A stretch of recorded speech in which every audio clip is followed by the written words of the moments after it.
mol che lấy xin lục sa là lấy xin lục in hồi thì bên nào hỏi che à che che là thế nào thì cả cái gì chúng cái một đề họ với là thì thằng lão mình học họ chìm sẽ và lắm thì đi mua chuyện thì nó đi mua đấy ni tin hết nào cũng này thì cũng đâu vì và thì ni mà tao nó đấy và chỉ tên ni cái khó gì lại Christian hết na hạn cái tiếng phong thì hàng sân tận cái gì hết na không họ tin một số lệ thì mỗi chân gì Aji Shishruva Chen Krista Dalav Kipatalo. Pichiyach Ihoyan Kipatalo. Ilum Kipta. Pichitin Sule Ipin Gerti Vamidia. Oi Pujung Tamujuma Kapin Kain Kadiva O In. Ruben Kaya Kamin Panawai, Tain Kikul Pakitani. Adula ahun ka chalu lekin men hi khan ti ba sa ki ne bol ti bol loi yu crucial nu ahun lun ni ha jong tin ki ho tho lun ha ne ki bai bol ki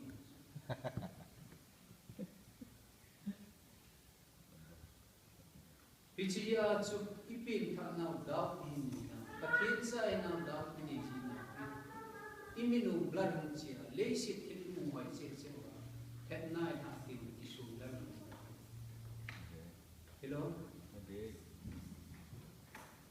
pichipa chu lo thì pichimuna chu lo thì cái gì Bible in the couple li chang sagi ba even na hinde diabol chu le thu jivin chu til na ko ma ko exam ti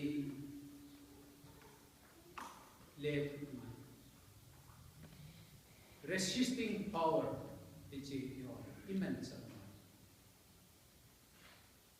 Chuti lawai satanim kisit na ni. Christi meeting tha khan in wa het nong ho in la ding khat cham bai kan iji pi. Aji chu pathin sa te chuma het nong ho hi. Pathin control nuya limit akhi a pathin kan kai Old Testament benale job le khabo chun pathin job challenge sa ko nai movie ane go jo se bon second alamin pichiyam su pathin permission nuya satan ainla sa pasar sagi may tumulong po sa benefita. Pichiri poro muchun zo benefit sejam. Kema kanung sunga pangpi na sabu kiwa pangpi kahi. Kakinung le na sabu kiwa kinung le kahi. Pathi ne pehi pathi na kinung la pakai minum mo. Pathi na satan na zo Tachun hetam satan. Ata asa ko kaum kala chunang managaw sa mintin na dapat tabit ho. Apa. Ata sa pom pino na nalolo kapi ahi bangin at ahin naman to. Hilay si na hile satanin pathimi pa chumana to. Gamyi pathimi. Pichi na ken hathi. New Testament verkina hile lukum som nilani. Sam som mata tu su sim lew su. Satanin sol sa pitan hekting apakai su Krista ko ma agat kumna kim. Halamak kan pi. Apel pi takilan naman Peter ko be Simon nama satanin sam kita acil dengan acil dengan tu. Ahi wana ta asan belo na dinga ka tao pin na ita. Satan in hati hi ai bangin nata sana to kalu na ingagam di kape dinay. Hingi hatna ha apakai pa sa apun masanin tumbe na siya. Hiyang le hung ke do panin palang asin hasit ten hapa na kami atasan na tong kapu hung kile kinin Pentecost niya ang kasi ng kidang tayo patin nisan ng mga Kristas. Bumili na lang ibat kinahile sa na-remember. Jesu min kiti Jerusalem na nagiptabi na niya. Jesu min at kuna sa iyo. Nagiptabi na. Sol sa Peter na John inipiyado ang bunang. Pathin thu sama mihin thu ngai lo chu na ho mi mua dik na sa ke ho wa kamin wa kamu kana ko lo wa ka sa hi se lo thi kam ko re ham san ta na ko ka se nom chi pya mi tia job hin koi ba na hi le sol cha Peter hin koi ba na hi satan na ma ni chu ma ta na to pa Pathin gamdi limi api na pusuma satan kichi hichiya chumithim polin fals korin bung som na thumna ai mihim do thik kelwal hanan chungwa chukapoi Pathin ta sanum ta hi na thai na do do kelwal hanan chung sa ko te hije chuna tho jo na dingon hanan chutaki pana na ki hu do lampi ang si kati na chu aji piha satan thilbol thi na Pathin control na na to ine hiya che ho Christian te adinga ni tin chon si ti lungneam na dingam po kisam na dingam po kiphat na dingam po zo the na dingam Pathin in tha hi Pathin Christian have na la kiti hi Pathin mo Pathin thin mo na po eho imo po na ilan hichiya Pathin mo po na et ka na nga Pathin Krista mo po na ipiya kay mo po na ipihang isye et ka na nga jingpay tayo na kihi kasi zumun na lunting le Kema Krista kanita. Kasunga chen Krista hin hichibolin edi kuitipa na kamanap po do mamay.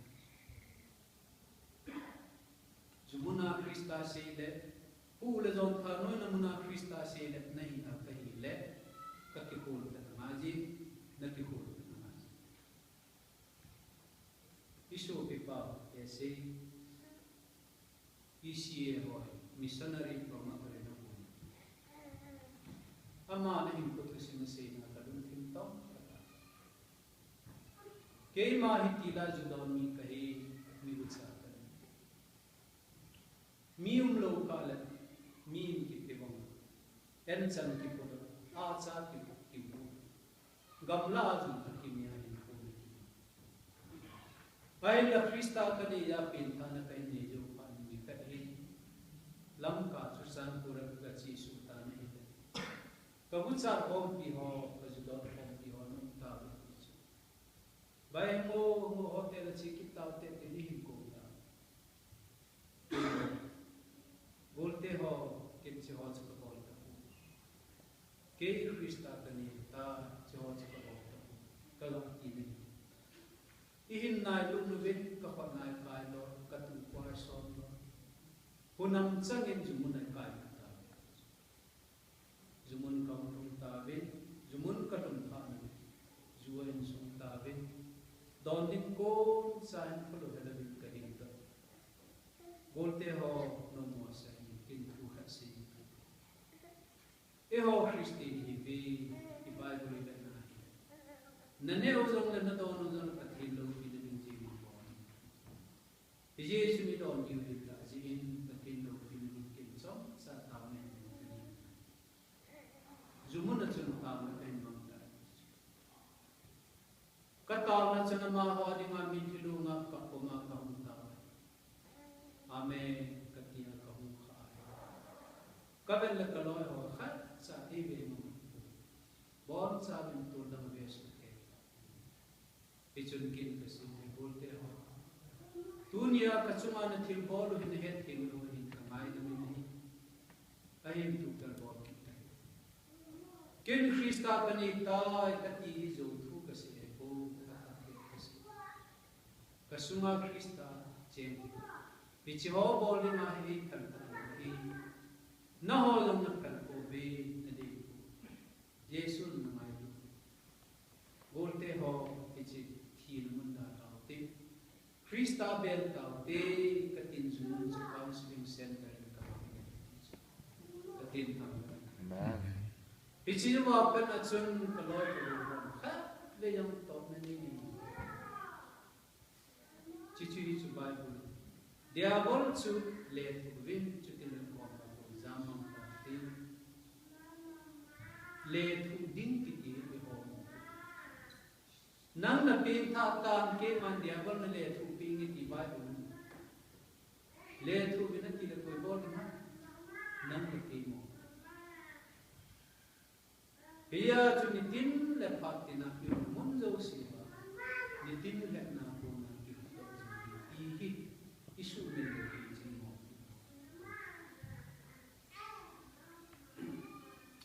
Ichi ke lo am ha. Isu present tense of salvation. Ichi. Athum na la China kasi nong su.